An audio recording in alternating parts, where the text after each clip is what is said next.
Ya Allah, o'zing kechirgin. Boshqa choram qolmadi. Nima balo, nogironlar nafaqasi oshdimi deyman, hamma nogiron bo'lmoqchi. Nima?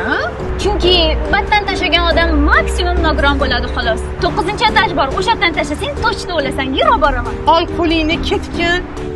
Xo'p, o'layotgan ekansan, qachon nimaga o'layotganingni aytib ket. O'lay agar ketaman. Men oilasini buzgan sharmandaman. Tak, bu aniq faktmi yo odamlarning gapimi? Odamlar shunaqa deydi. Qani, suril bo'lmasa. Oppa. Sen nima qilasan, tush? Men ham oilasini buzgan sharmandaman. Billa olamiz endi. Men ham ota-onam uyga kirgizishmayapti. Yaxshi ham yoz bo'lmasam qishni ikki o'lib ketgan bo'lardim. Endi Sheri bilan o'layotganman. Menga qara. Faqat sakrayotganda pastga qaramaymiz, xo'pmi? Uch deganimdan keyin sakraymiz. Davay.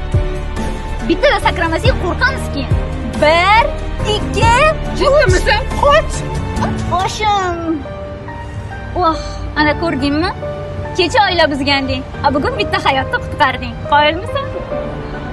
Hey, nima bo'ldi? O'xshadimi? Tashamas ekanman. Yo'q, dazmoli yonib qotdi. O'shanga qaytdi, ozib tushib ketadi yana. Voy, opa, qo'rqitordingiz-ku. Hali hammasi yaxshi bo'ladi. Siz bugun bizning mehmonimiz bo'lasiz. Haqiqatda. Issiq ovqatimiz sana deb tashab chiqdim, Sen nimaga haldan beri meni sansiraysan? Men sendan kattaman. Voyo! Yo, buni o'lish niyati yo'q. Buni g'ururiga talashishini qara, o'ladigan odam emas bu. Postdan bir o'limdan qoldingiz. Bitta nomardni deb hayotingizdan voz kechish shartmi? Sen bo'li meni issiq ovqatimdan kechtirishing shartmi-de? Sen nimaga yana meni sansirayapsan? qaddingni tik tut ayol alamlaring